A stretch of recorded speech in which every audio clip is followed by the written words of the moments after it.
smiling. He's smiling at you. Smiling? Yeah. Okay, can you scoochie? Give it and you can come sit next to me again. Perfect. Oh, you look gorgeous. Thanks. You look gorgeous. I love this sweater.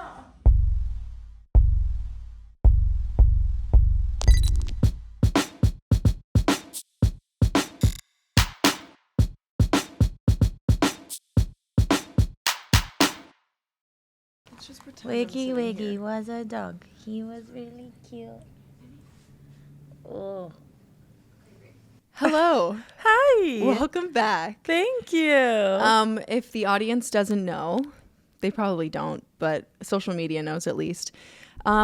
Isabella and I did a podcast. She was actually supposed to be my first episode, and I was having so many issues with Adobe because I shot video. If anyone's trying to start a podcast, do not shoot your video in HDR. What HDR is basically it takes two videos at the same exact time and then puts them together to color correct.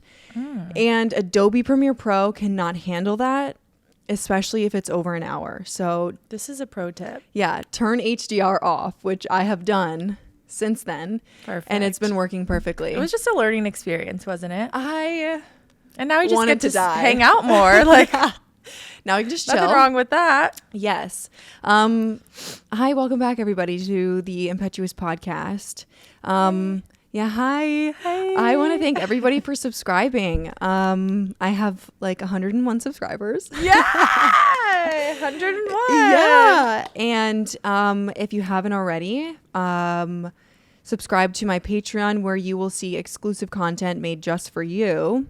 You won't see titties and you won't see ass, but you will get a little bit of crass, if you know what I mean. Yeah, me. I call it content. Oh, Because little it's punny. It's a little cunty. So this guest is a very special guest. Oh. She is a model. She is a realtor. She is a philanthropist. Maybe not a philanthropist. I was like, really? She is, yeah, an influencer. If fostering dogs counts as philanthropy? Yeah, or a foster woman. She is a superwoman. She's a trick of all trades, and she's here. She's beauty and she's grace. Yeah, she's beauty. She's grace. She's Wiggy's lover. And she's got a beautiful face. Oh, thank you. Would you like to introduce yourself? Hello, everyone. I am Isabella Derrick. I am a longtime friend of Miss Aubrie's and co-worker. Yes. And I'm very excited to be here today. Me too. I'm very excited. I have so many better questions than last time. Okay, I'm excited. I was curious if it was going to be like, are we going to do a full redo, or is just it going to be like a whole different It's going to be so moment? different. I'm So excited. different. I asked some of my girlfriends, shout out MK, shout out Sam and Sam. Damn, I had an audio question that I wanted to upload to my computer, but it's fine. I'll just upload it afterwards and ask you based off memory.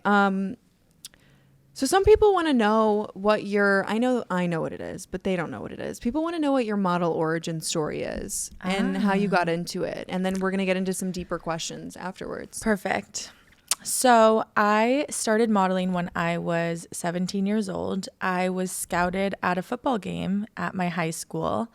The lovely Krista Clayman, her son and I went to high school together. So he played football. I was a cheerleader. Our moms were at the football game together to watch their children. Very cool. And they actually connected first.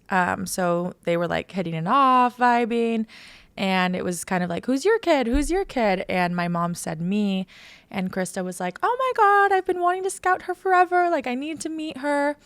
So we met at the football game, and she was like, please come and meet my people next week. Like, come into the agency. And so I did. And the rest is history. I signed and started working, and yeah. Were you like head cheerleader? Were you like Miss Popular in school? No, I don't think so. I mean, my junior year,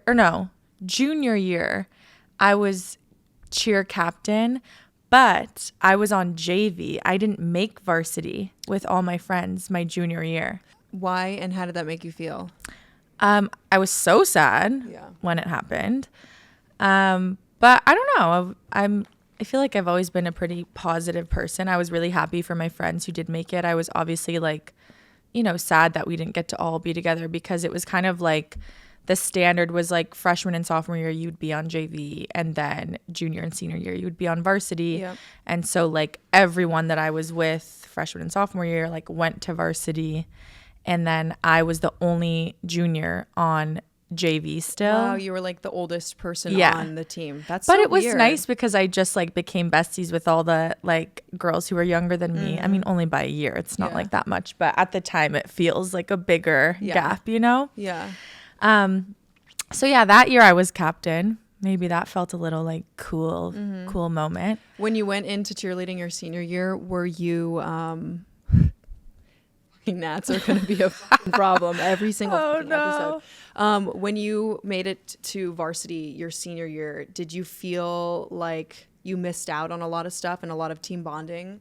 A little bit, yeah. There's definitely an element of that, but I was still like all of those girls were still my best friends. Okay, good. Yeah. So I still hung out with them all the time. I was still with them all the time. But yeah, I mean, it's a little different when you're like cheering, you know, during the daytime game and all your besties are like at the Friday night lights and you're like sitting in the bleachers. Like, you guys are doing great. So yeah, I mean, of course there was like a little bit of that, but I think once I got to senior year and I was back with everyone again, I was just excited and I wasn't really thinking about like what I missed out on before. It was more just like, all right, we're back, we're here, let's have fun. Do you think that being in cheer has helped you a little, like helped you be a better at team bonding and like bonding with girls, especially like in the modeling industry? Honestly, I've never thought about like putting the two together, but I'm sure like subconsciously it has. It's not something that I've ever like thought in depth about of like, ooh, I'm going to take this from my experience as a cheerleader and like apply it to this. Yeah. But I'm sure like in some form it's helped. And yeah, I guess, I mean, my senior year, we like basically didn't have a coach. Our coach was like going through a lot personally and was like on her own journey. And what does that mean? What was she? She was on a weight loss journey. And so she did she take it out on you girls or anything? No, okay, she just wasn't. She why can't I remember the name of the show? But she was on one of the like famous weight loss shows. Was it with that like woman trainer? Yeah, the couple. Yes, yeah, I know what you're talking about. I don't remember the name. It's not extreme weight loss, is it? I wouldn't know. It was something. Shout out Coach Paul, you were great. We know you're watching. So yeah, she was doing that show like our senior year, and so we had a lot of like coaches coming in and out. Yeah, but there was not really ever like, I don't know, we didn't have like a solid, there was so much change like throughout the whole year. And so I feel like our team really got close because of that, which honestly I'm so grateful for. I feel like everything happens for a reason. It was hard at times, but yeah, we like really had to work together on a lot of things.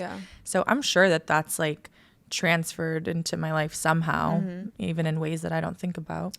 You were in Sports Illustrated top 50, I want to say top 25.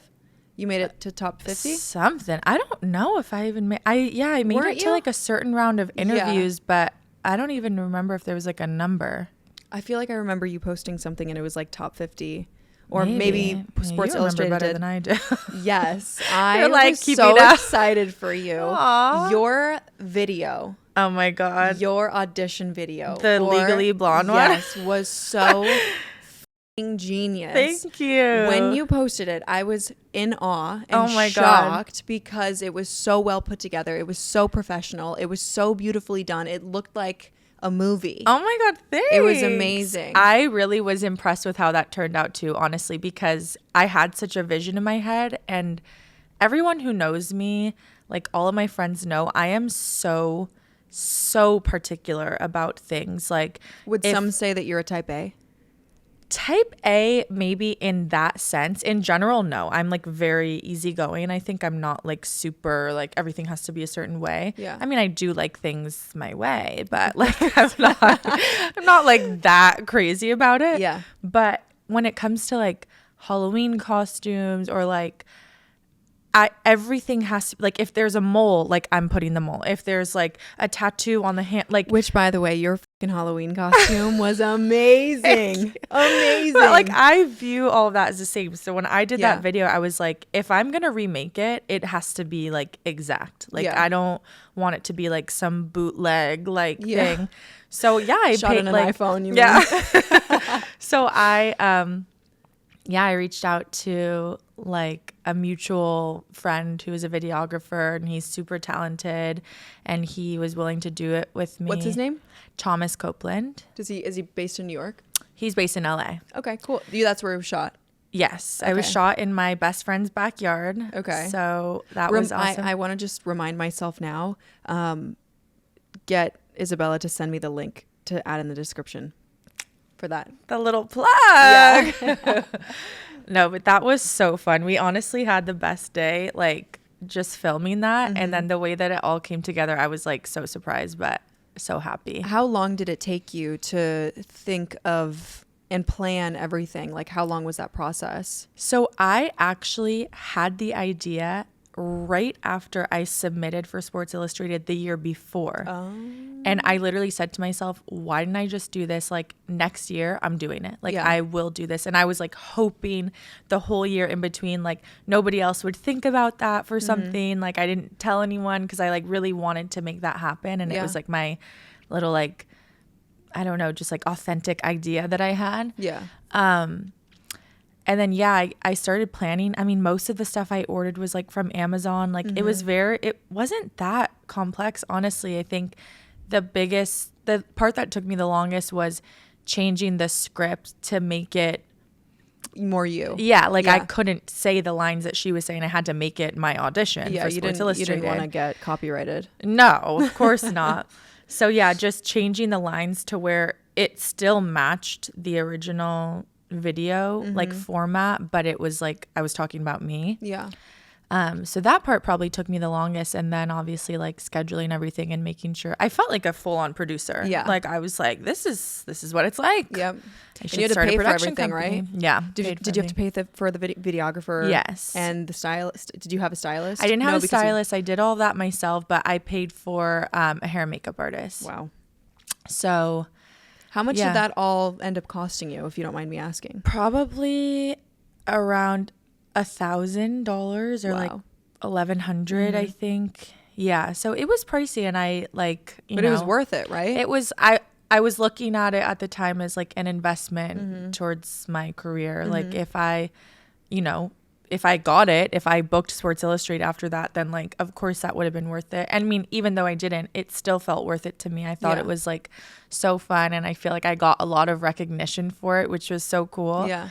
So yeah, I don't know. I mean, you give and take in Yeah. our industry, sometimes you dish out money and it doesn't feel like it Doing goes that towards right now. yeah. Money and time. But you're investing, Yeah. So yeah. How is it working with everybody on the team at Sports Illustrated? I mean, from the little interactions that I had with them, everyone was great. Everyone was really nice. And yeah, I had a great experience overall. I didn't really like work with them that much, but yeah, we had like Zooms, and I went to like one of their in-person like experiences and got to meet some of the team. So yeah, it was really nice. Was it very competitive? Did you find that it would be harder to excel into the actual magazine, I guess? Because what do they have? 8 girls? 13 girls? Yeah, I think it's different every year, honestly. But yeah, around that, like 8 to 10 to 15 something. Yeah, I don't know. I think their criteria is different every year of what they're looking for.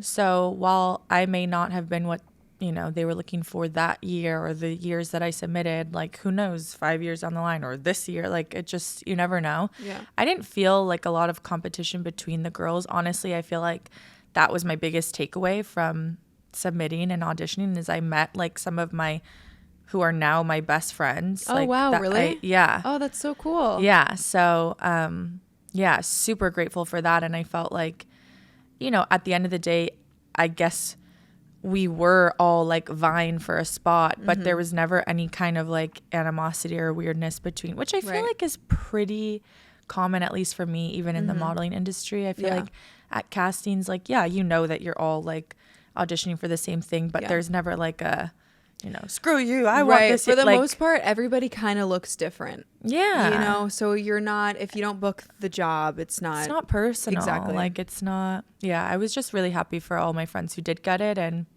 you know, hope for the best next time. Yeah. Have you been submitting every year since then? No, I submitted the year after that last one. I think I've submitted either 3 or 4 times. I think 4. 3 times through just like the swim search, like publicly putting a video out there. And then the last time was like through my agency, like they sent an email and I just like sent them a video. So it wasn't like a public thing. But did you go all out for that one or no? No. Yeah. Yeah, I don't know. I don't want to say like I wasn't over it, but I think I was at the point where I was like, you know, if I literally was sitting at the airport, like at my gate, and I just like propped up my phone and like talked for 3 minutes.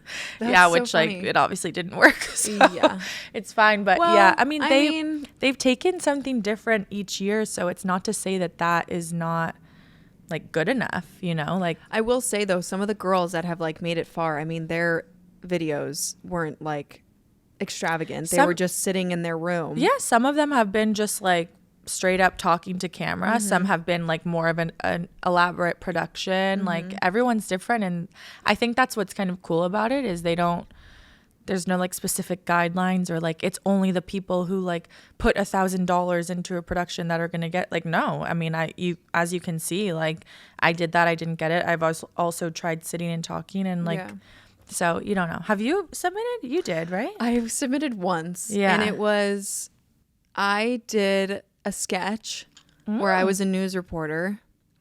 And then I was like at the park and I was playing volleyball and I had my friend film everything and I had like a mic and I clipped everything together. Never heard back. I mean, isn't that just the story of our lives? Yeah. I mean, like my agents were like, this is really funny. And then my dad, I showed my dad and he was just like, not to sound weird, but like your boobs weren't out. And from dad? He's like, Sports Illustrated is kind of all about like big boobs. Oh my God. I was like, okay, Dad, I see where you're going with that. I understand. My dad would have been like, cover your up. Really? Well, my dad is my stepdad. Shout out, Dad. That's weird. But he's... I didn't like that, actually. He has my best interest. I know he does. I mean, it's the honest truth. It is the honest truth. And but, like, you just wouldn't expect that. But also, like, look at the girls who are in Sports Illustrated. They do either have a really big butt or a nice butt or some nice titties. And I got none. Yeah, me either. Which is why I never heard back. So it's understandable. Look at Wiggy. He's so sweet. He is. He's like this every episode. He's the best. He's just so chill. Chills. I'm like kind of offended that he's not in my lap. You can invite him over. Maybe he'll come. Wiggy, would you like to come sit with me? Ball? Go get him.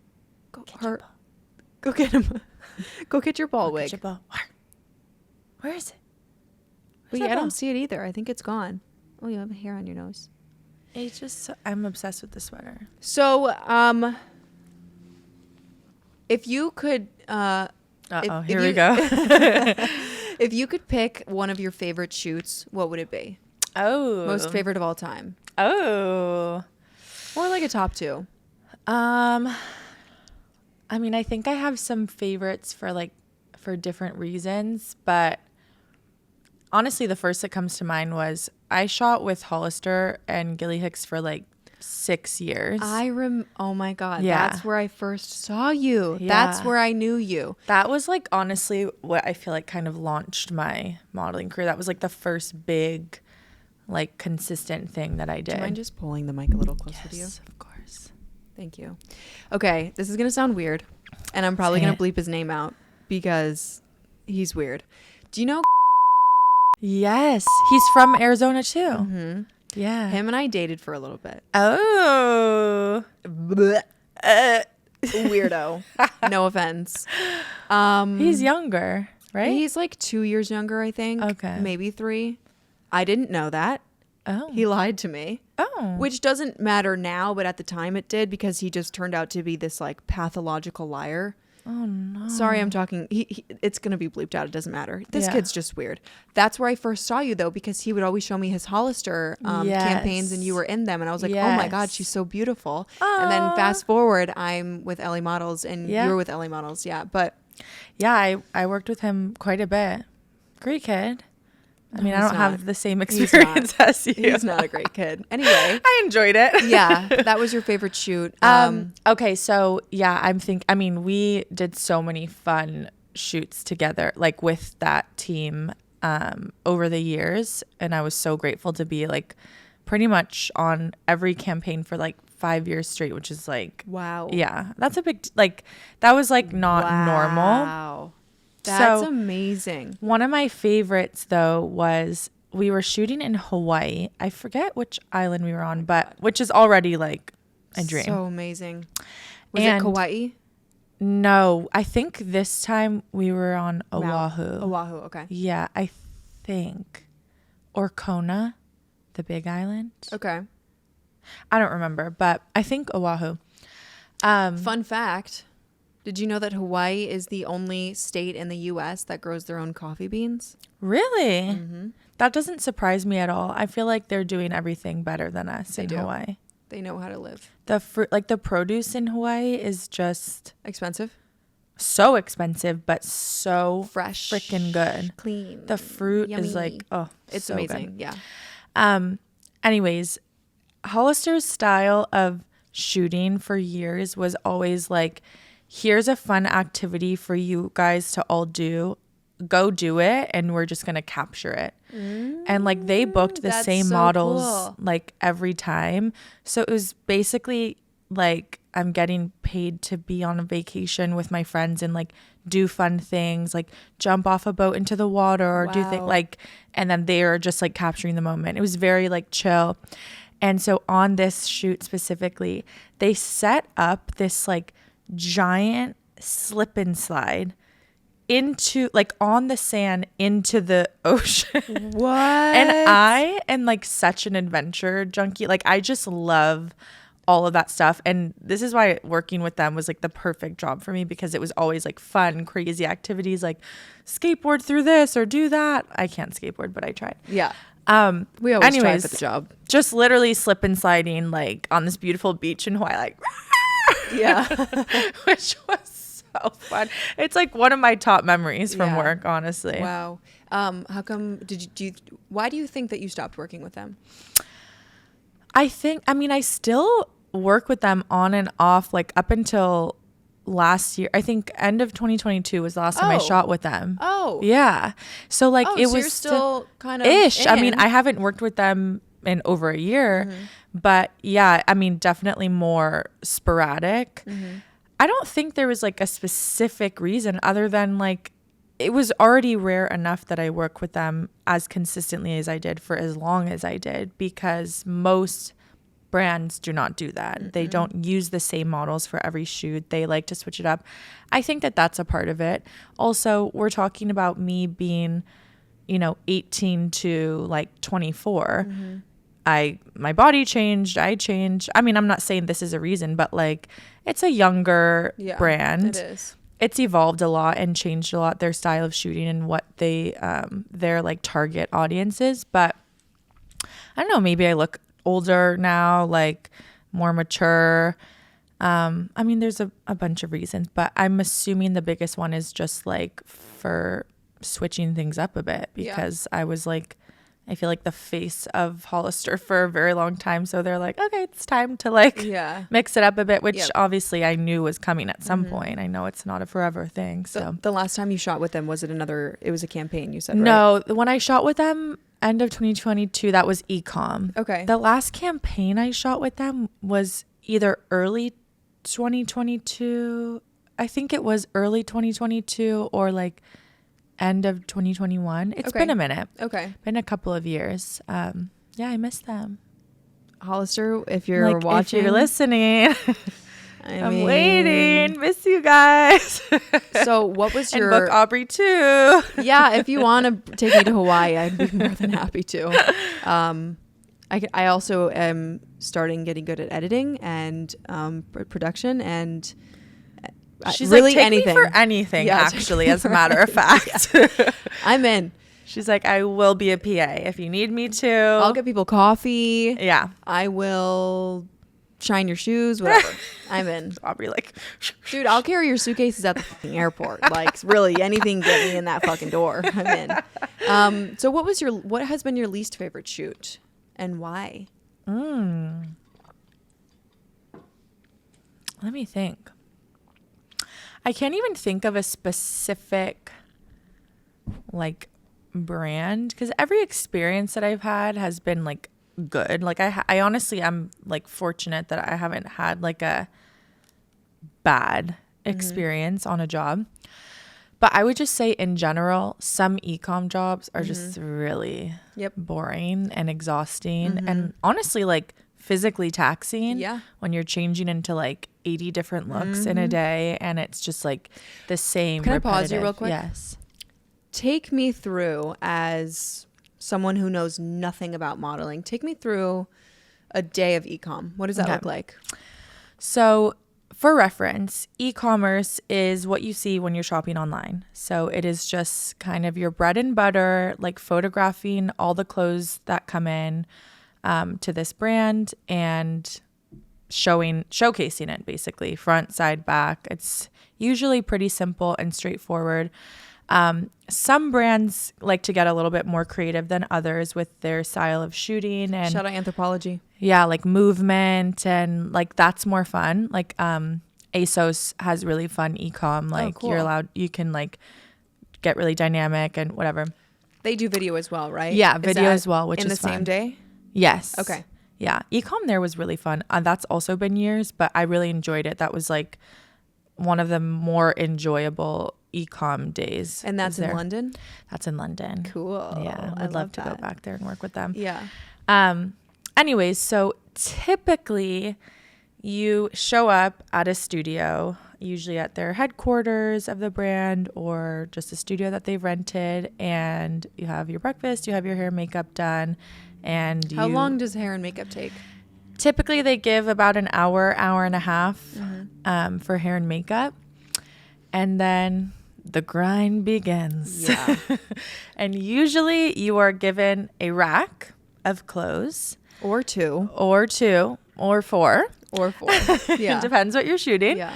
And who you're shooting for. And you just... Question. What time is your call time typically for an ecom shoot? Usually 9. Usually these are like 10-hour days. So 8 or 9 o'clock. 10-hour days.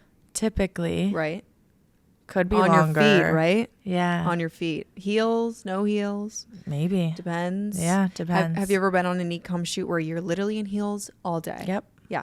Yeah. Those are the worst. I know, we love those. Oh, man. Love those. Yeah, it's a long day. It is. You get, you're just literally, I find that like I am in like back pain after those days, like lower back. Like bending down your especially it depends on what you're shooting, but for the ones where you're shooting like, I don't know, like activewear with leggings, like that can just, even though it's comfortable what you're wearing all day, the tight, like having to constantly like take off and put on, like imagine being in a Lululemon dressing room for 10 hours. Yo, that's trying perfect. on everything that they have in the store. Yeah. Also for me, I find jeans, if I'm shooting like t-shirt and jeans or whatever, and they're not loose and baggy jeans, they're like jeans that are quite snug. And you're pulling those jeans on your skin and off and on and off. Or like, I agree with activewear, but the heels for me, and also I'm arching my back because of the angle. Like I've been working with this client recently where the photographer, shout out Chris, I love you, but the photographer's telling me to lean forward a bit with my upper body because it makes the it just makes me look a little bit more proportionate because of where he's at. Yeah. So he's like, lean forward a bit. So I'm leaning forward, but It's I'm so also arching my uncomfortable. back, and I'm in heels by the end of the day, just like you said, Yeah. my back. Whew, I man. noticed that like when I come home from a shoot, like Ecom days, I'm like Like same, same. ready for Yeah. bed. Like literally, what year is it? Is it the morning or the night? Everyone thinks like modeling so easy and how Yeah. dare you complain. It's Yeah. like, no, I would like to see a lot of people like get through a day of Ecom and see how it feels. Yeah. Obviously, I'm very grateful. We do have a great job. Of course. Yeah. But, like- let's just pause for a minute. Yeah. We are grateful We for are the job grateful. that we have and Yes. how inconsistent it is and how much free time we have. We're not saying that we don't appreciate getting things for free. We're not saying that we don't appreciate being told that we're awesome and that we're cool. We don't appreciate how much we do appreciate how much money we make. That's not what we're saying. What we're saying is it's exhausting Yeah. and we're tired, but we love it. We love it. We do. Yeah. I think I like Listen, the check. I mean, if I didn't have the free time, I'd be sitting here today. So, You know what? That kind of goes into the next question I have. okay, perfect. We love a little segue. Yeah. What talent do you Oh. I'm like, wait a sec. what Here we talent? frickin' go. Yeah. What talent do you think you hold in exile? In exile? What does that mean? Google. No. I'm like genuinely. In exile means like what I'm basically asking is what hidden talent do you have that you don't show the rest of the world, or that you actually I am gonna Google what exile means just so that you get the full. Yeah, I need the full. Okay, exile means the state of being barred from one's native country. Wait, no. What? Expel and bar. So it basically means what talent do you hold in your own little jail that you won't let That out? I don't share. Exactly. Okay. Ooh. These are the questions I hate. These are the questions that'll get you thinking. These deep. are the questions that you're like at a casting and they're like, so tell us about your special skills and hidden talents. And I'm like, Exactly. I don't got much for you. You're like, what are we? Are you interviewing for me to be like a part of your team on your Yeah. TV show, or to I'm just like- shoot pictures? Okay, special talents. Like, I'll give you an example of one thing that I could think of would be like playing guitar. I like playing guitar, but I would never fucking play the guitar for the world. Ain't no fucking way. What I'm thinking of is, it's not like something I wouldn't share with the world, but like, That's okay. I don't even know if this is considered a talent, but like, I'm really good with direction. Okay. And it got brought up on my way here. With because like when I was walking here. Okay. Because remember last time you walked me back to Yeah. the train station and you took me like a different way than I had come here before. And I remember on my way here today, I was like, you know, I really want to go like the way that you took me because it was just a lot more pleasant Yeah. and nice. Yeah. And I felt a little bit safer. No factories on the Yeah, no factories. outside. Yeah. And yeah, I just like, I didn't need to look at a map. I just like remembered. Cool. Okay. So my sense of direction is pretty stellar. And I Question. feel like that's a talent. Yeah. Do you know where north is from here? Facing wherever you're facing right now. Do you know where north is? No. If you could take a guess. That way? Close. That's east. Liar. Wait, No, you really. know? That's north. East. Oh, that was I know gonna be my because I mean guess. If I could picture like where in the building I am. Yeah, no. is that way. So that's south. South. Yeah. Okay. But I mean, you haven't been able to look out any windows since you've been here, so that's not really fair. I feel like Yeah. a little my bearings are off. Yeah. There's no other talents that you would say that you hold, like maybe I like to you're- cook. Okay, there you go. Do Yeah. you like to cook for people, friends, I family? love to cook for everyone. Okay. So again, this isn't really a talent that I have in exile. I'm trying to think of something that's like really obscure. I mean, I could see it being a talent that you hold in exile because I've never seen you post anything really about like cooking. Maybe you don't have dinner party. Do you have dinner parties? My roommate and I had our first dinner party like over the holidays. Okay. And I cooked for everyone. Like, did you post about it? I think like on stories, but I didn't like I should have done like an actual TikTok or something. I think the question is more like hold in exile as in like you would never try to make money with it because it's not something you're like I would. The best at. There you go. Okay.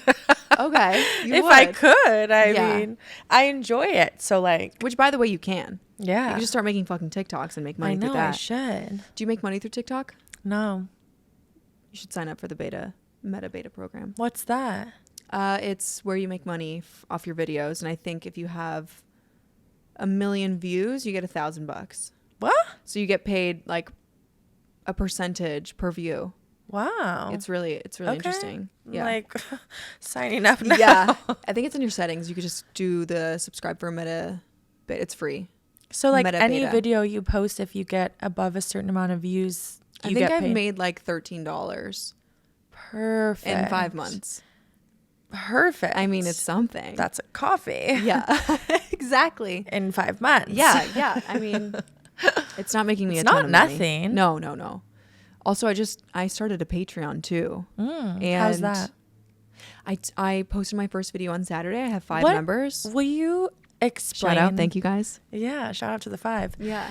Will you explain what Patreon is? Because I've heard of it and I don't really know what it is. From my understanding, Patreon is basically, think of it like an OnlyFans, but it's not explicit. It's supposed to be like you have to be approved to do like nudity or anything else.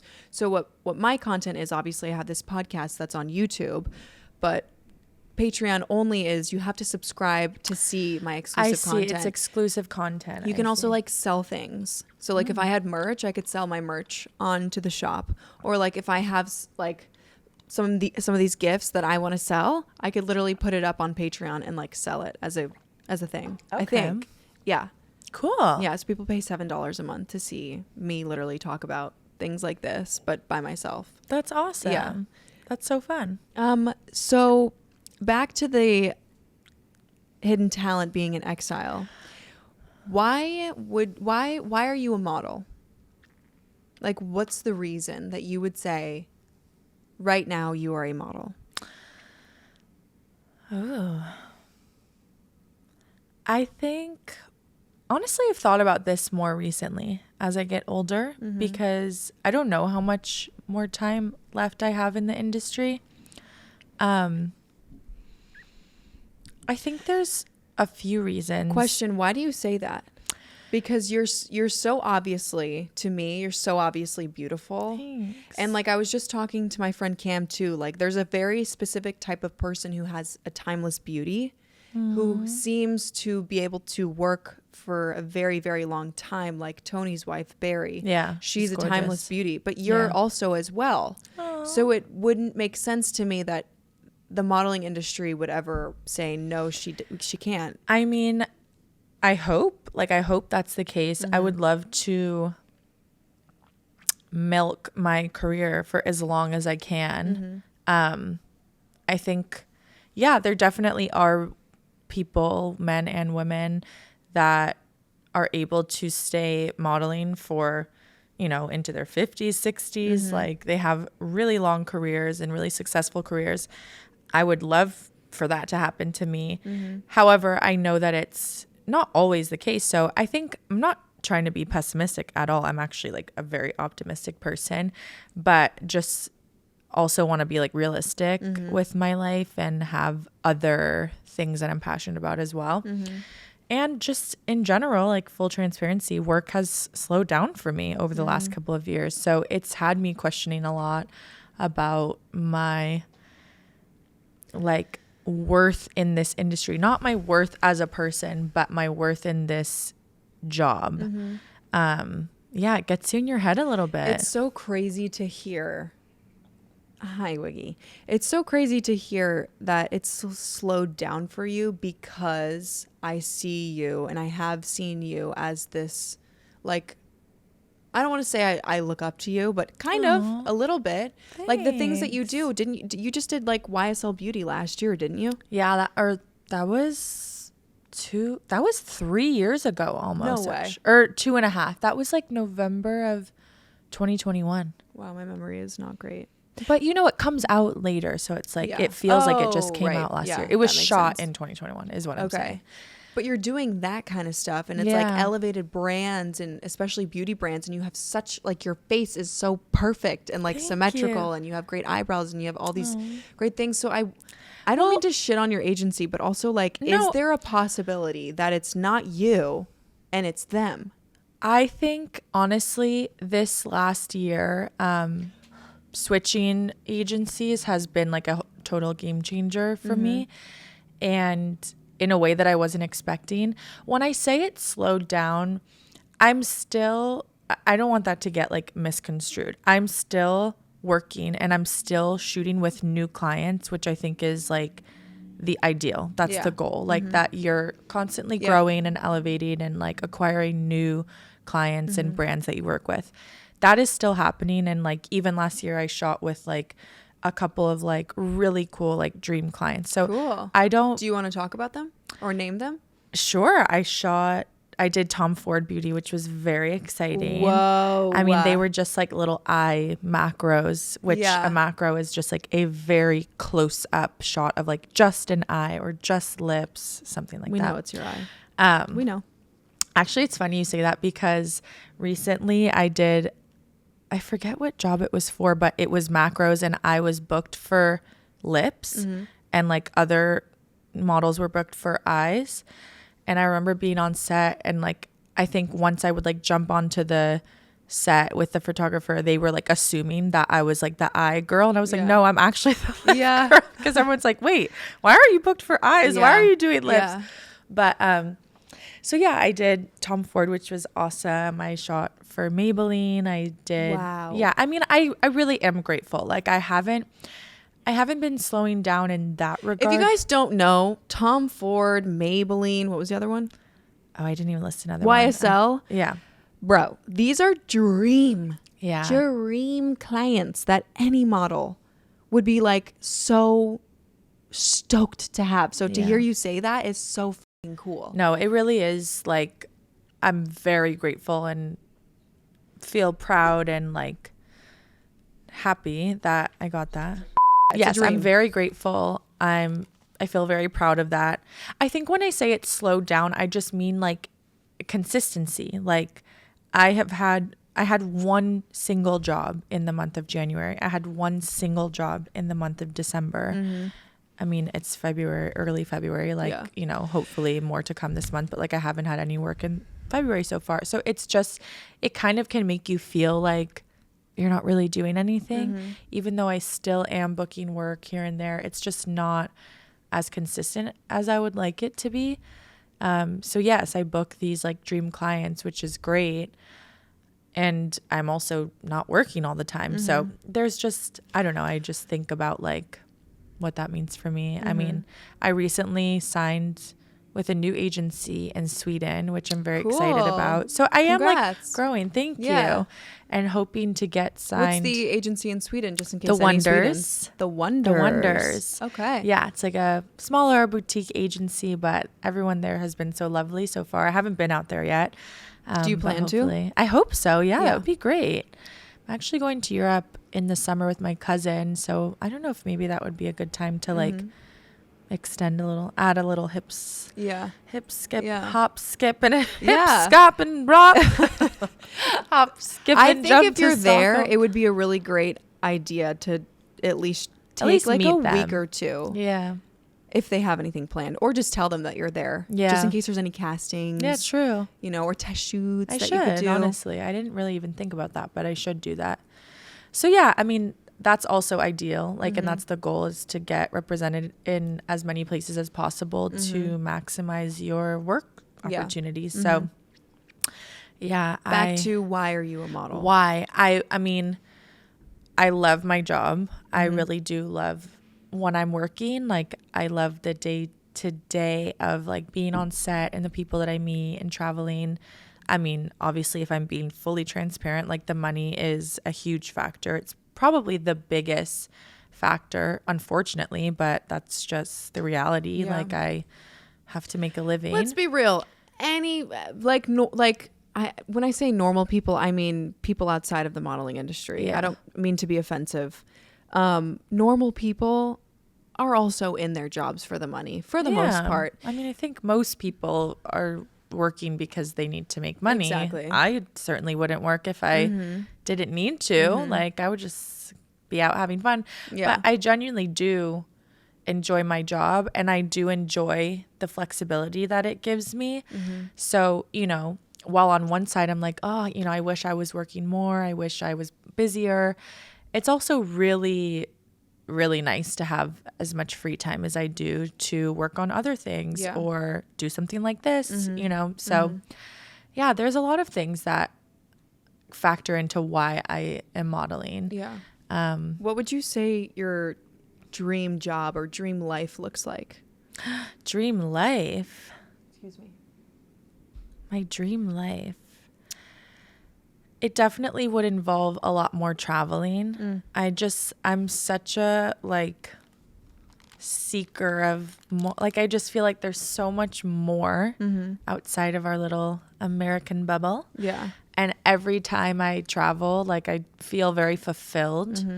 I think at the end of the day, like, I live a certain lifestyle here, but what I would really love, like, if money were not a factor, if nothing, like, I would live a pretty simple life. Like, I love fashion. I think that would always like factor into my life somehow.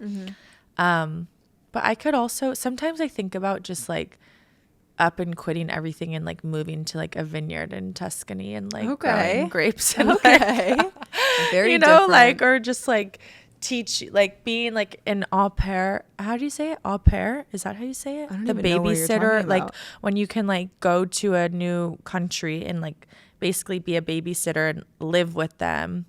Have you ever heard of this? No, but I'm kind Should of look into it. interested. If I have could bring friends him, who've I done would. it. Really? Yeah.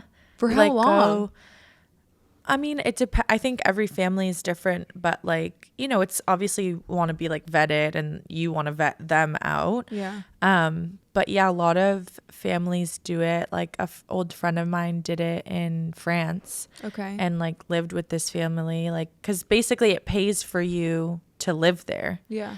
And yeah, you like teach them English, like help teach the kids Whoa. English and like help them with their schoolwork or whatever That's really day-to-day cool. things, and like you get to live in a new country. Yeah. So yeah, sometimes I think about little things, like just little simple things like that. Yeah. You know, Yeah. that sounds really like fulfilling. I don't know. So you would live a simple life in a vineyard in Tuscany, still loving fashion. Yeah. Do you think that there would be enough people around you to like embrace your fashion in a small vineyard like that? Like, what would be the point at that? Tuscany? No. Yeah.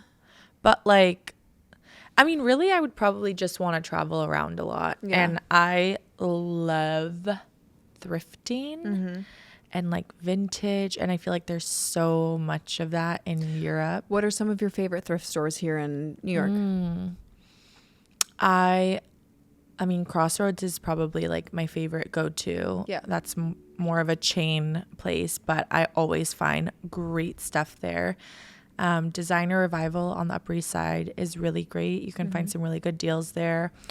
And then there are some places, Beacon's Closet is great. 2nd Street is great. Also, like I say, Crossroads, Beacons, and 2nd Street are more of like the chain places that I would suggest. Then there are so many like little, more like individually owned places. I don't even know the names of them and I feel terrible. But there are so many like on the Lower East Side, in the East Village, like so many cool places. Do they have like signs outside of the windows Yeah. saying their names? Yeah, Like big signs? I think. Oh. I should look it up, honestly. no, it's okay. Maybe we can like attach a little list of my Rex. Yeah. Because I definitely have lists. I just am like not thinking I'll of probably the names. just put them like in the middle here. Yeah. The names. Also just like flea markets. Like New York has so many great little pop-up flea markets. The Chelsea flea market is one of my favorites on the weekends. Okay. That's off like, I think it's like in between, it's in a parking lot in between 25th and 26th streets, like between 6th and Broadway. Cute. Yeah, so they have really good stuff there.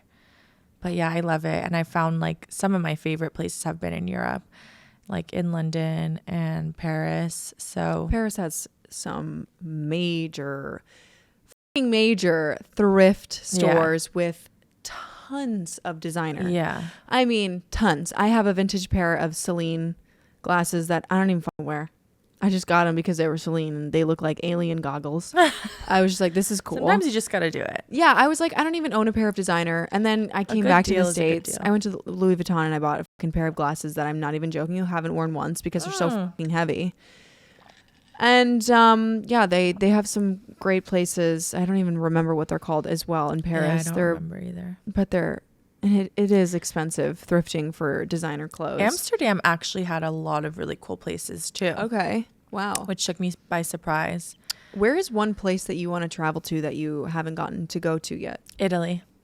Oh, you haven't been to Italy? Never been. Wow. So you're saying that you want to live a dream life out there in Tuscany Never in the even vineyards, been. and you might hate it. I might hate it. Like, yo, this shit's whack. Highly This. unlikely. I'm out. But yeah, I mean, I'm half Sicilian. Okay. And so I actually have family out there, like extended family that I've never even met yet. Wow. So yeah, my mom and I are You're so planning lucky. to go this summer actually. I and see meet it. them. It's fucking zooming all around you.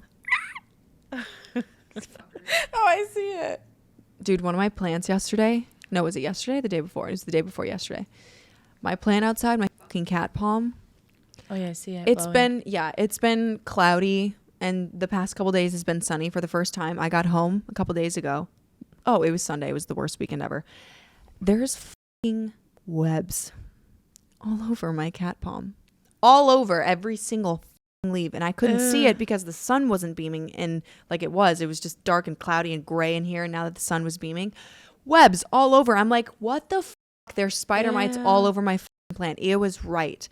It was right there in the living room. Oh, inside. It was inside. I wanted to die. I wanted to die. Oh my God, that's why it's outside now. She ain't come back in. I'm literally about to put a trash bag over her, seal her up, and throw her in the trash. Oh my God. Sorry, yeah. but Yeah, no, I wouldn't be having the that. worst. So off of that, when was the last time you felt joy? Ooh. Because it's been a while for me. Shit. Oh my goodness. Probably this morning. Okay, like real joy. Like where it almost is euphoric. Like that euphoric joy feeling. Almost like a runner's high. Have you ever been that happy outside of a runner's high? Wait, have you ever gotten a runner's high? Yeah, Okay. I actually have. Do you know what it feels like? Yes. It's like It is waves euphoric. of like, whoa. Honestly, I did. I mean, I'm sure I've probably felt it since then, but recently the first thing that comes to mind is I was home back in LA a couple of weeks ago for 3 weeks. And on a Saturday night, literally like my whole friend group, like all the guys, all the girls, we all went out, which we have not done maybe ever, like out like that, like at a bar where there's like DJ and dancing and stuff. I mean, we always spend a lot of time together, but it would always be like at someone's house or we'll go to a restaurant.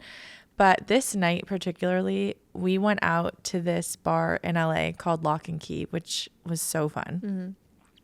And it was like euphoria to me. Yeah. Like everyone was dancing. I had like all my love people that. in the same room, Yeah. like, and everyone was just having the best time. Yeah. And I, you know, those are all like my core best friends. And obviously I live here, so I don't get to see them that often in general. And so to all be together, like in that moment, it was like so fun. I still think about it. I like rewatch the videos. I'm like, Cute. You have all the memories stored in your phone. That's yeah. nice. So that was the first thing that comes to mind as like one of those euphoric moments. That was so much fun. What's your sign? Guess. Wait, maybe you told me this last time, and I don't want to. I'm going to guess Leo. Yeah. Yeah. Well done. I feel like you told me last time. maybe. But good memory either way. Thank you. Applause either way. Can I guess your birthday? Yeah. Okay, so if you're a Leo, that means Leo starts the 22nd of July. I only know that because I'm a Cancer and I'm on the cusp and my birthday is the 21st. I think it's 22nd or 23rd. I think it's 22nd. Yeah. Your birthday is, drum roll please. I said drum roll, not suck dick.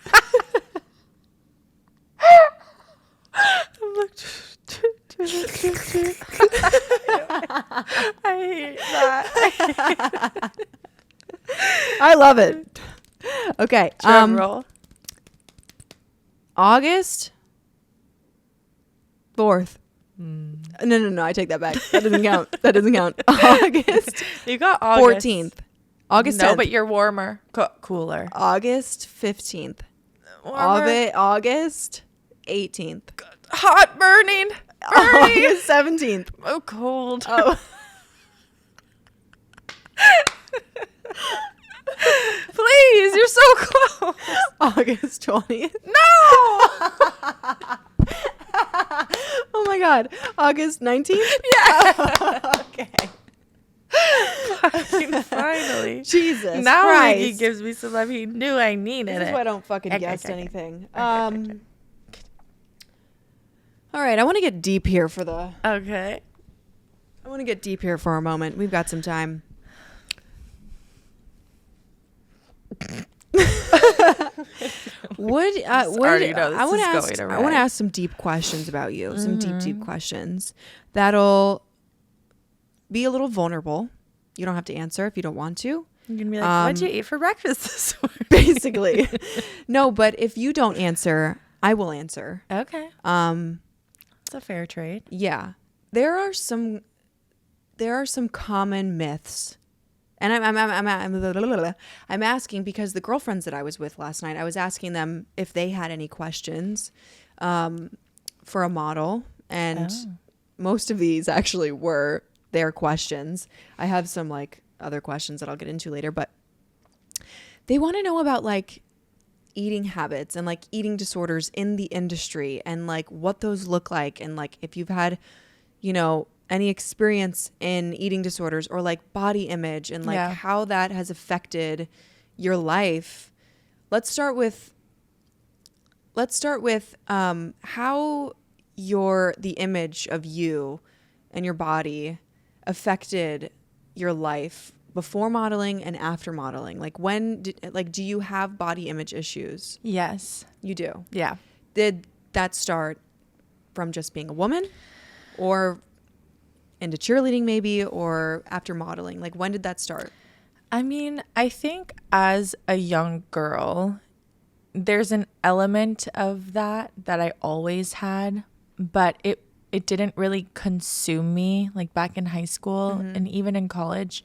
I don't remember really thinking or worrying about it as much as I did and do now and as a model and once I like got into the industry.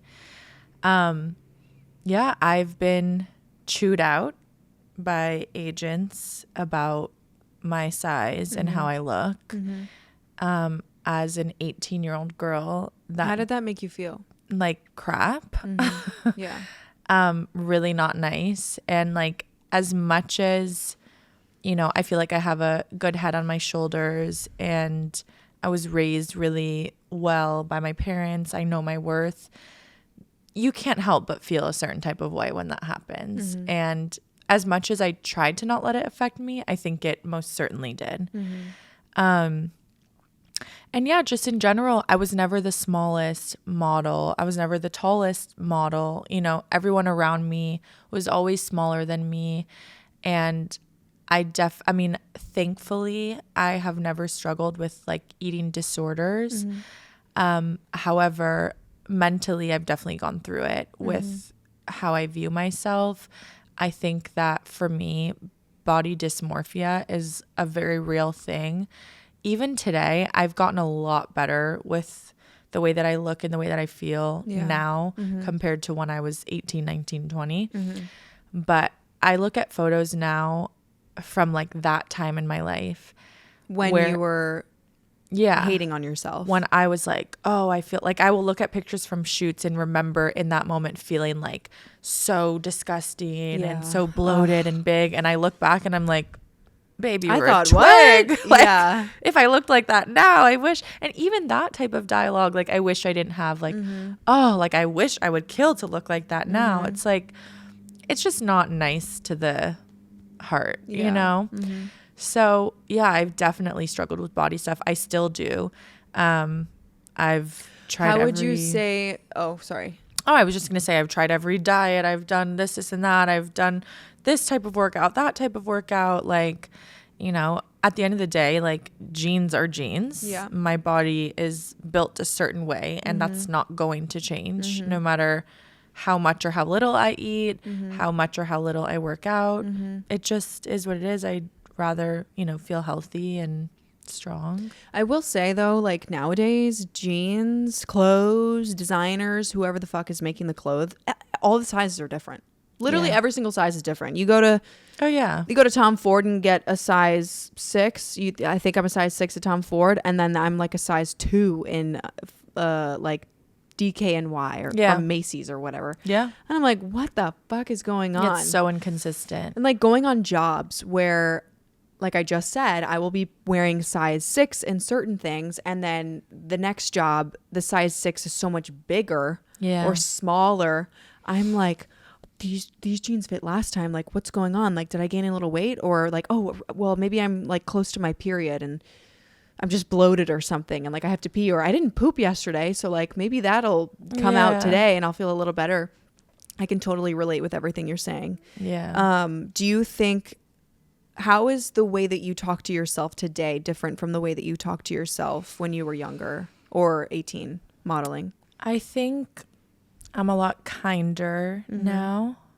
I was never horrible to myself back then, but there were points where I was like not the nicest and like was just really hard on myself with how I looked. And like, even though I was working and had a successful career, I just like, there was always a piece of me, and still is sometimes on set, where I just feel like nervous or self-conscious. I mean, I don't know if you can relate to this, but like anytime I'm like called into the agency to take new digitals or something, like I get this like wave of anxiety and like, you know, I mean, they're not really busting out the measuring tape anymore, which is really nice. Yeah. But it is still nerve-wracking because like, especially for me, when we're taking new digitals, I never bring a swimsuit. One, because I forget, but 2, I'm like, I think I still look the same as the last time I shot swim digitals. So like, I don't need to bring it, but also like, it gives me an extra day. It gives me an extra day to just like hit the gym a little bit harder. But also every day is different. Like some days I wake up and I'm like, ooh, I feel great today. Like I should call in and try and take new digitals while I feel amazing. And then of course the day that you're scheduled to go in, you're like bloated, haven't pooped in 3 days, and you starting know what? Your period. That's probably a manifestation of just like knowing that it's coming. Yeah, stress. Oh, I have exactly. Yeah. I have found the amount of times that I stress, mostly with lingerie jobs. When I know I have a lingerie job, bloated. I'm bloated, but all over my body. Like my legs are swollen just from stress. It's crazy. It freaking sucks. Yeah, it's ugh, man. I mean, this industry is, for me, I think that like I didn't really grow up. I grew up kind of similar to you. Like I thought about it, but I didn't. It wasn't on the forefront of my mind. Like I only thought about like my body when boys were saying that I had Oreo minis. My boobs were Oreo minis. And then my junior year. Oreo minis? That's what they called my boobs. I've never in my life heard that reference. They weren't regular Oreos. They were Oreo minis. Okay. It's fine. Like, aren't Oreos just like flat little cracker, like little cookies? What do you think that is? Oh, so it was already an insult that they were Oreos in the first place, and then they had to take it to the next level. We got Oreo with the minis. Yeah, there was a guy named Warren who made a rap about it at the Bulldog. You know what, Warren? Get out of here. Honestly, it makes for a great story. I think it's super funny because then when I was a senior, I started taking birth control and them titties bit pop. Yeah, like, pop. they said, Yeah. Boop, boop. This guy named Tyler Lobenberg. Shout out Tyler. I don't know if you're watching. Really don't. I don't even know if he's you're watching. Yeah. He said, I remember vividly, he said, Aubrie, you're not so Oreo minis anymore. And I was like, oh, you're like, have we leveled up to Milano? I guess we're Milano. We leveled up to a little curve. Yeah, I'm these Girl Scouts are coming. They're coming to sell. No, but that's when I kind of started thinking about my body a little bit, was when boys started paying attention more. Yeah. Which thinking about that, but it is what it is. Then when I got in the modeling industry, whoo. Yeah. I mean, agents didn't eat me apart. They more so, this is something I was talking about with Hannah on the podcast, was there is an industry standard, and I totally understand that there is a size that you have to fit in. And unfortunately, kind of what we were talking about after the podcast that we had recorded, there's no real in between. Yeah. There's not. It's unfortunate. And I think a lot of companies and clients want to believe that they have that in between, or they are inclusive and, fit all body types. But my friend Crystal was saying it's promotion. Like a lot of it's just promotion, or they just have one girl who is doing it, one girl per thing. They're not really being checking each like little box. Yeah. And I have found also that like social media plays a big part in the way that I feel about myself. And like for the longest time, I'm feeling vulnerable saying this actually, for the longest time, I had a hard time making friends with girls who had a very specific body type. If they were really skinny, I couldn't be friends with them because I felt so self-conscious. Like it was hard being in the model apartment because I would look at these girls and see their legs, and they were like just these perfect little tiny skinny little legs, and like big calf girly.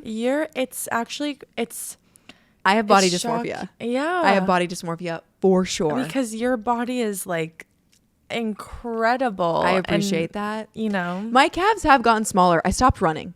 Remember we talked about the running journey? Yes. I stopped running.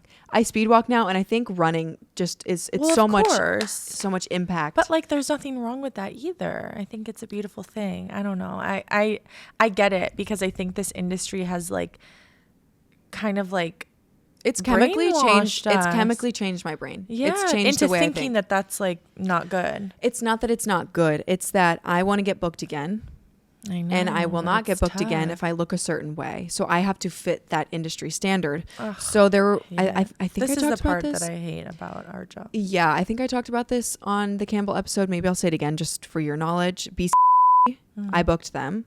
I was like super excited because I was like, oh, like I grew up knowing that name and that brand. It's big. My friend Crystal, I was like, why didn't I work for again? And I was like, is it like, can you be honest with me? Was it because of my legs? Like, was it because my legs were too muscular? And she's like, honestly, I'm not going to lie. Like, yes, that's exactly why. I was like, I fucking knew it. And so like, then that makes me sick. Then I start skipping meals and like working out harder and like trying to figure out, like searching, how do I make my calves smaller? Calf reduction. How do I get a calf reduction? How much does that cost? And like, what can I do? Reduction? The amount of times that I've told my parents, I want to get a calf reduction. I want to get a calf. Oh my God, Aubrie. That's where my brain goes. This is a thing. This I think is the biggest thing that has shifted for me at this age. Like, I'm now 26. My body has changed tremendously. I'm not the same size as I was when I was 18. Most people aren't. That's a normal, healthy thing. Yeah. And I think for a while I felt the same, that it was kind of like anything for the job, like anything but to be honest, and I'm trying to look at this in like all aspects of my life. That job is not for you then. Like, you should not have to alter yourself to book a certain client. Mm-hmm. That's not your client then. Mm-hmm. Like, that's not the job that you want to work for. That's what my mom says all the time too. I have really tried to shift my perspective in that too, that like, okay, if I don't book this job because I'm this size or whatever, like, then I'm kind of glad that they didn't want me, because that's not really like what I represent as a human. I like to be more inclusive and like kind to women who are just Can I growing. ask you a question then? Because here's what I'm thinking about when you're saying those things is like, look at like Gigi Hadid. She was not the same. She did not look the same. Yeah. When she, I mean, she had like, she was, I'm She's pretty always a small girl. Yeah. No, she was small, but the industry labeled her as curvy. And like she did Sports Illustrated, and then I don't know if it was like a year or maybe less or maybe more, but then all of a sudden you see her walking the show and she's like super skinny and like super fit, and then you start seeing her working with all of these brands. Like, did her last name have anything to do with her working with these big brands? Yes, but also she's like lost a ton of weight to like fit this industry standard, and I've seen that happen, which makes me believe, not saying it's going to happen, not saying that that's going to happen for me, but like I keep thinking in the back of my head, yes, those are not the clients that you want to work with, but also it's the reality of the job. It's the reality, which sucks. It does suck. That is a part of what makes me question, how much longer do I have in this industry? Because it's your choice, you're saying. Yeah, how much longer do I want to be in this industry? I mean, both. Because it's like, if I don't do that, if I don't go to extreme lengths to get myself back down to a 2, like I'm in between a size 4 and a 6 right now. Do I go, if I don't do that, will I still work? I don't know. Like, I genuinely don't know. I mean, our industry has changed a lot and it is growing in a lot of ways. We still have a very long ways to go. I don't know if in like our career lifetime, if it will have changed to the extent that I hope that it does. What does that look like for you? You know, having girls who look like me, or like not a size 0 or 00, walking, you know, couture runway and booking all the biggest jobs and being covers on the magazines. Like, is everyone going to be represented? Not just, you know, the standard size models and then curve or plus size. Are we going to represent the whole alphabet, not just A and Z, but like... That's what my friend Hannah was talking about, was she loves Good American because these are because of that. Yeah, because their website, and I'm a size 2 in these. I'm like, exactly. Every brand is freaking different sizing. It's so weird. But Good American is it's a company that where you go to the website, you can click on every single size and see what each girl looks like in every different size. It's kind of like for makeup brands, like seeing a foundation on every skin tone. Why wouldn't you have the same for bodies? Yeah. You know? Man, for the longest time, I would always like look for, when I was looking online for clothes. Actually, I can't. Yeah, I mean, years ago, I don't really online shop anymore, but I would always try and find like a girl with bigger calves. What does a girl with bigger calves look good in? Because I could never fucking figure out what length dress I could wear, what length skirt I could wear, what kind of fucking boots I could wear. Because like, maybe we talked about this last time. Was it somebody else? No, I can't remember. Like zipping up boots on my legs, I couldn't do because my fucking boots, my calves are so big. So I'd always look for that kind of thing. So like, I do love that vision of the future for modeling, because there are so many different types of bodies, and finding what you look good in based off of the way your body looks is so fucking hard sometimes. Yeah. It's so hard. It really is. Deep talks. Yeah, deep talks. That's It's nice tough. that you didn't really ever struggle with like eating habits. I mean, I definitely tried like diets and like... Did any agent ever tell you to try to lose weight? Yeah. That sucks. A lot. I remember, and I'm not going to name names, but... No. I remember Unless I was you want given... you know. Yeah. I was given a sheet of paper when I was like trying to lose weight and get down to a certain size. That was a diet, and it was a meal plan. Me too. Was it the one that for breakfast was an orange and a cup of coffee? I think so. And then lunch was like a hard-boiled egg and a cracker. that is the I know what diet that is. I was like, it literally couldn't be me. No. Like, I love food, you know, and I also, I mean, like we were talking about before with stress, I think that it all affects the way that you look physically. Stress, when you're thinking about it. Like, I'll never forget when I went to Cancun for my 21st birthday with a group of my best girlfriends.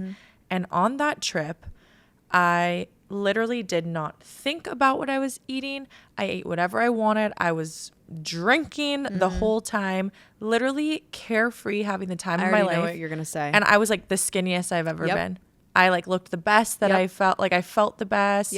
Could have been the diarrhea in Mexico, but like that probably helped. Oh no, I've heard this many times before from like girls who aren't models now. They were struggling when they were modeling to lose weight, and it was the stress of it that was making them gain weight. And it wasn't even like fucking weight; it was just like literally cortisol in their blood and body consuming them and making them look a different way. The concept of like, I'm following this. I'm only eating this amount of calories. I'm working out every day and still thinking about nothing. it all the time. It's constant. If I'm like, I've tried the diets. I've tried cutting things out. I've tried doing only protein and veggies, blah, blah, blah. But like, the bottom line for me personally is I love food. I genuinely do. It brings me joy.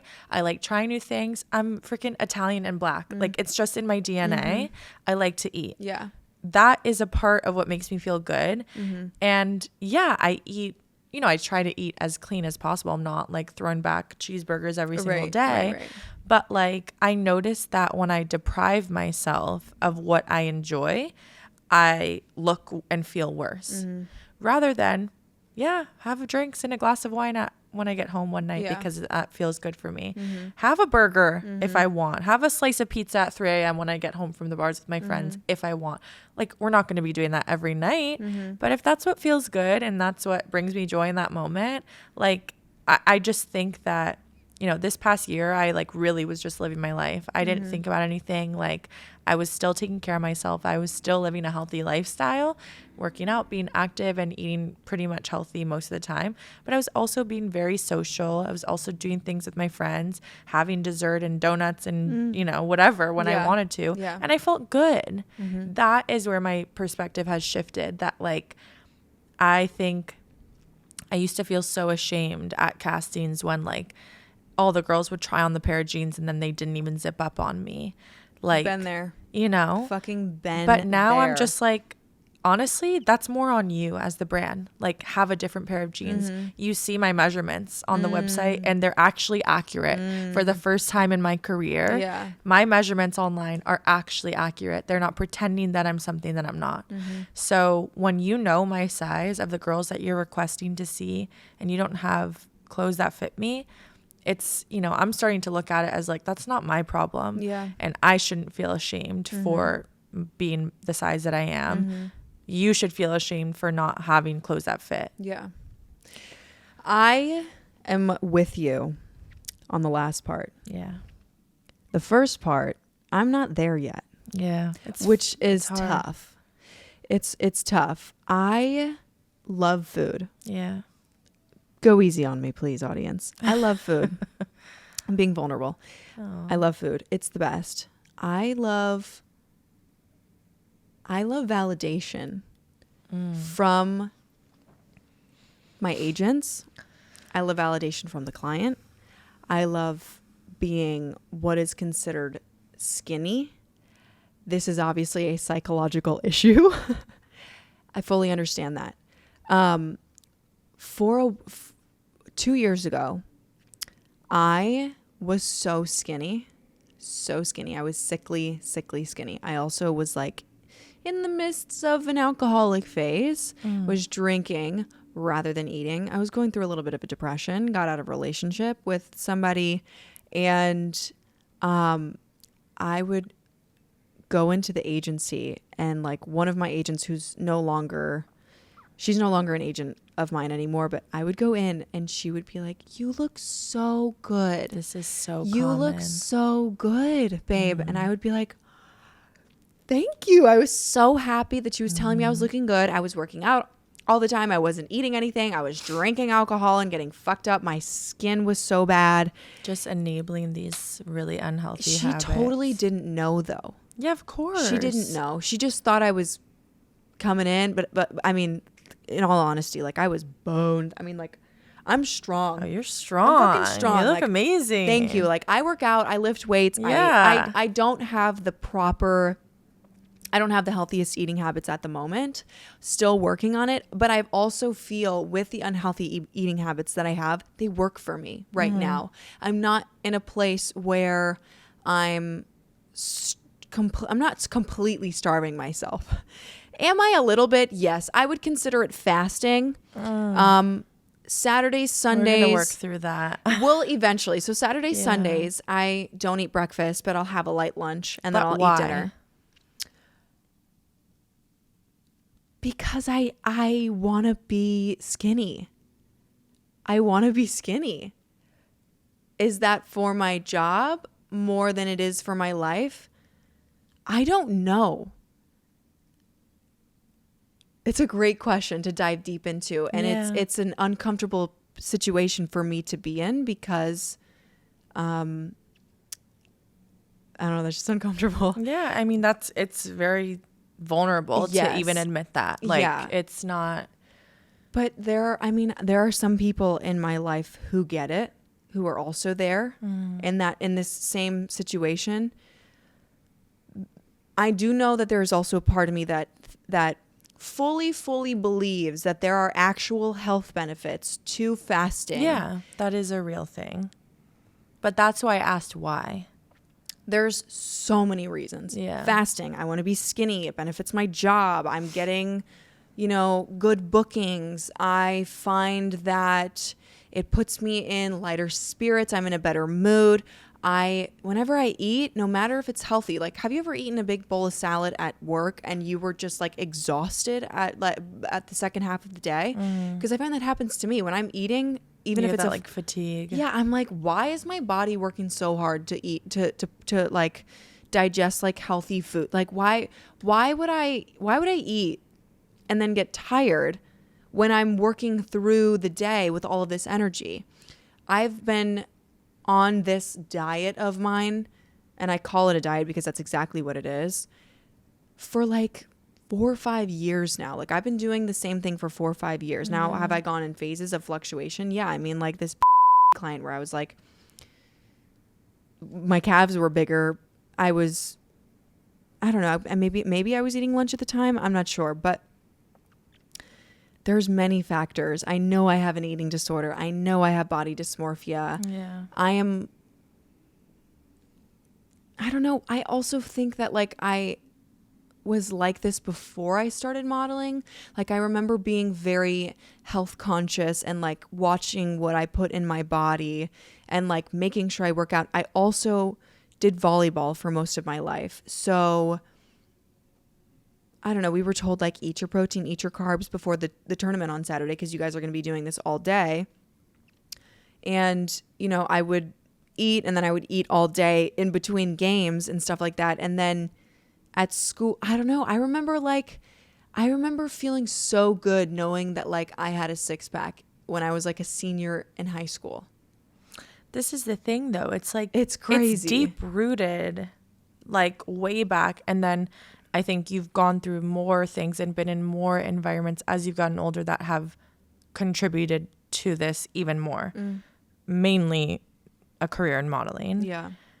But I feel proud Feeling of so you. vulnerable. No, I feel proud of you for that. Really, like it is Yeah. it's a hard conversation to have, and It is. it's not It's easy hard to just admit the reasons why. Yeah, it is. Because I just want to keep adding because there's so many. Yeah. And I don't want to just pinpoint it to one and make me sound so shallow. No, but it's the truth. And I think a lot of people can unfortunately relate to that. And I think the more that we talk about it as women and people in general, and just put that out there as being a real thing that people go through, like, Thank it you. can help you. It can help Yeah. other people. It can help me. Yeah. I mean, it does help me to talk about it to someone who can like relate to these things, especially in our career, which is like pretty niche, but it's a real thing. And I Yeah. hate that. Yeah. I do. I mean, I've been there. I am still there in ways, like, you know, maybe not in the exact like specific ways that you are, but like mentally, like it still affects me, and like I'm still working through it. So we're in this together. Thank you. One last question. Okay. It's same one I asked you last time. I don't know if you have different advice. What is one piece of advice that you would give to someone or anyone inside or outside of your career? Tell it to the camera. Okay. I don't even remember what I said last time, actually. You don't tell me. Okay. Okay. I remember. Because let's see if it's the same. Mm-hmm. It sounds cliche, but I think in my career in modeling and outside of this industry and just in general, I think knowing your worth is literally the core advice and the one thing that you can apply to everything in life. I think when you know your worth and your value in a room, it just leads to more opportunity, more open doors, more self-respect, more respect from others. I was raised this way, and I'm very grateful for that. It's definitely something that like I've tried and to help teach other people around me. I've definitely had to teach some of my friends this, whether this is in your job, in your relationships, in friendships, and things with your family, like to know your value and really believe that. It just, I don't know, it holds you at a higher standard. And I just think that I feel like it almost also like solidifies the validation that you have for yourself to not seek it outside of yourself. Yeah, because you know that what's not meant for you will not be, you know, like doesn't serve you're not upset then. You're not as upset when you don't book the job, or you're not as upset when, you know, the guy that you like, it doesn't work out, because you know that like that wasn't for you. Or girl. Or whoever. Yeah, it's just, I don't know. I think, and honestly, honesty is a huge thing. Like this is something that I'm learning myself this year, of like setting boundaries for myself and being honest, like truly honest, the way that you just were, like actually really admitting things and to myself and others. I just think like it just leads to a more fruitful and authentic life. Yeah. You know, in every aspect. Yeah.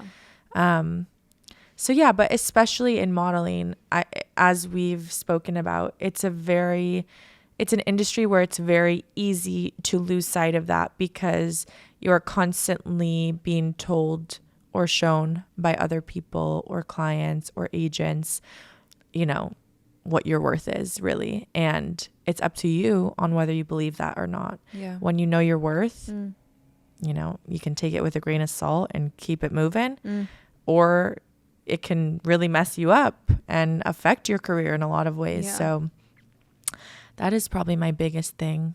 Take with that what you will. Yeah. Thank you for sharing that. That was beautifully said. Oh, thanks. And that concludes this was a deep this one. episode. It was very I feel deep. like the last one was like more light, but like this we really got down to the nitty gritty. The last one was funny and light, and also a learning experience. Yeah. I'm almost glad it didn't come out. Yeah. Because this one is so much better. Who knows? Maybe one day we'll just magically get the footage, and then we can like. I think I still have it on. There just my must hard be a drive. way. Yeah. There must be a way to get it. It just doesn't work with Adobe, is what you're saying. It's not I compatible. actually paid $500 to download Final Cut Pro. To try and get. And couldn't figure out. I was like, I already know Adobe. I'm not fucking doing this. So Shoot. Okay, so it does still exist. yeah, the footage is definitely still there. Shoot. Yeah. Well, you never know. But I would love to have you back. Oh. And anytime you want. Thanks. And I had a really nice time with you. Thank you so much for coming. Thank you for having me. And to my audience, comment what your favorite sport to watch is. Because then we know you're watching. Yeah. All right. We out. Ciao. Bye. Yay.